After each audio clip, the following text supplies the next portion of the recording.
E aí vale destacar o detalhe que não está só na imaginação, André, está na observação, porque no momento em que o Fernando Diniz ontem ele dispensa para um segundo campo os reservas para realizar uma atividade com os titulares neste primeiro campo, que agora aparece aqui atrás, ele não separa 11 jogadores, ele separa 13 atletas para esse campo. E esses 13 atletas, dentro deles, dois, ele conversou bastante, de maneira individual. Hendrick e Joelinton, tá? Então, esses 13 se juntam, rola um papo com o Diniz, a gente já estava saindo, a gente não tem essas imagens e ninguém tem, porque era o momento em que nós estávamos já saindo na área de gravação aqui do treino, porque o treino passaria a ser fechado. Então, as câmeras não poderiam mais estar gravando. E aí, nessa conversa com esses 13 atletas, ele coloca o Hendrick e o Joelinton. No momento de colocar o time em campo, são só 11. E aí o Hendrick e o Joelinton vão saindo do gramado no momento em que a gente está entrando na sala de imprensa. Mas claramente, quando ele separa os principais atletas de utilização, e com esse ponto de conversas individuais, a seleção começa com Gabriel Jesus no lugar do Vini, começa com Carlos Augusto no lugar do Renan Lodge.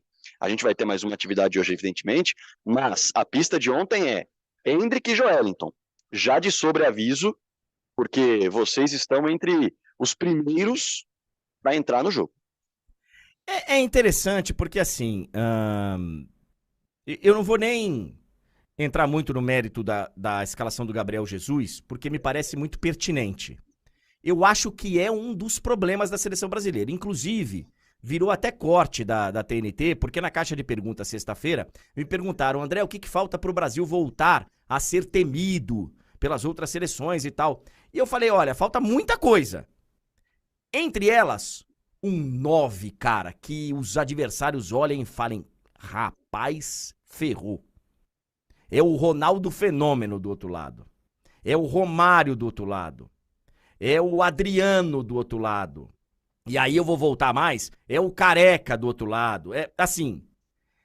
E nós não temos esse cara. Não temos, por enquanto não temos. Poderemos vir a ter o Vitor Roque, o Marcos Leonardo, se o Hendrick for jogar centralizado, poderemos ter, sabe? Mas hoje nós não temos. O nosso 9 da Copa do Mundo, o Richarlison, não foi convocado, vive um momento ruim. O Gabriel Jesus nunca foi um grande metedor de gols, é um grande jogador, no meu entendimento, mas nunca foi um grande metedor de gols e tal. Mas é a função dele, é a posição dele. Então a entrada do Gabriel Jesus, por mais que se questione o número de gols e tal, ela é uma entrada natural ali. Agora, fica muito André, evidente... e antes, só para interromper o seu raciocínio rapidamente, para corroborar com o que você está dizendo, um dos 9, né, um dos camisas 9 convocados para essa data FIFA é um jogador que intercala titularidade e reserva no Brighton. Pois é, pois é. E a gente tem aqui no Brasil, com um pouquinho mais de rodagem, quem foi o grande artilheiro aí dos últimos tempos do futebol brasileiro? Pô, foi o Gabigol. Isso aí é inegável. Não é o momento do Gabigol e não sei se vai ter um momento do Gabigol, né? Então, assim, a gente vive uma escassez. Não é todo dia que nasce um Ronaldo Fenômeno. Não é todo dia que nasce um Romário, não é todo dia. Então, temos que conviver com isso nesse momento. Agora, as laterais do Brasil, nós temos um problema muito sério, cara. Muito sério. E aí, eu entendo perfeitamente a entrada do Carlos Augusto no lugar do Renan Lodge. O Renan Lodge teve uma bola com o Luiz Dias lá, porque o Luiz Dias saiu atrás com a bola e chegou uma semana na frente do Renan Lodge num contragolpe lá da Colômbia. Então, assim, entendo a entrada do Carlos Augusto. Agora, o nosso Emerson Royal também não, né? E aí eu fico perguntando, se a gente tá num momento tão delicado de laterais, será que o Diniz convocou bem a seleção brasileira? Ao convocar só um lateral direito? Ah, André, mas o PP tá fazendo essa função de vez em quando lá no Porto. Beleza, tô contigo, Diniz. Então coloca o cara. Porque ele entrou na lateral esquerda improvisado no jogo, no último jogo. E se ele foi convocado por quê? Numa necessidade, ele pode fazer a lateral direita? Gente, a necessidade chegou. Ou não chegou? Ou o Emerson Royal tá deitando pra ser titular da seleção brasileira? Eu sei lá, cara. As laterais do Brasil preocupam demais. Demais. Demais. Ô, Fragoso, a seleção brasileira treina... A gente vai mostrar, né, se a neblina permitir.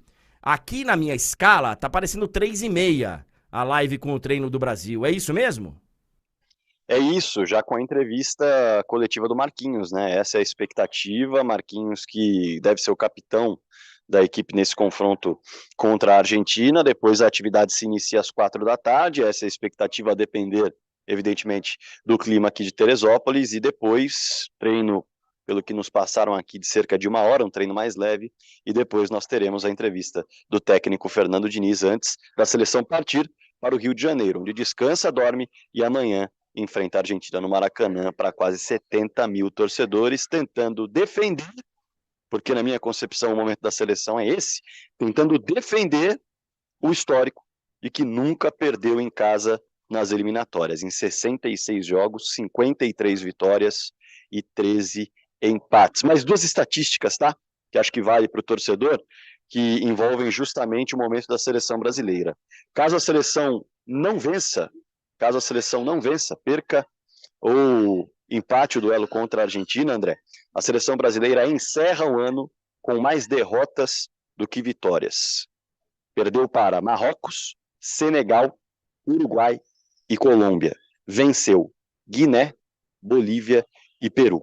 E por fim, a gente pode destacar, em caso de derrota da seleção brasileira, porque é difícil alguém não colocar a Argentina como favorita para esse confronto. Em caso de derrota, a seleção viverá 3 derrotas, melhor dizendo, consecutivas nas eliminatórias. Isso jamais aconteceu, e embalará também, pela primeira vez em 22 anos, uma sequência de 3 derrotas consecutivas, aí contando por qualquer competição. A última vez foi em 2001, quando a seleção perdeu consecutivamente para a França, Austrália, Uruguai e México, André. E isso acho que foi na Copa das Confederações, né? Uma sequência que envolvia a Copa das Confederações e eliminatórias, depois Copa Ouro. E aí... Mas depois o Brasil foi campeão do mundo, né? O Brasil consegue... Exatamente, e aí é onde a galera se apega, né? Eu queria, por favor, o Rodrigo Fragoso, eu quero alertar os nossos amigos internautas. Por favor, se preparem. Assim, se vocês estiverem com algum tipo de ameaça corpórea, se alguém comeu algum negócio algum negócio suspeito, se alguém tá de ressaca, é melhor abaixar o volume da live. Se você tiver crianças na sala, talvez seja o horário de pedir pra molecada ir buscar uma água, se hidratar. Então eu peço a atenção de vocês que estão acompanhando a live do André Henning e já deixaram o like, porque tem que deixar o like. Eu peço que você repita de maneira clara pra gente, Fragoso, quais são as únicas 3 vitórias da seleção brasileira no ano? A seleção brasileira venceu em 2023 apenas Guiné, Bolívia e Peru.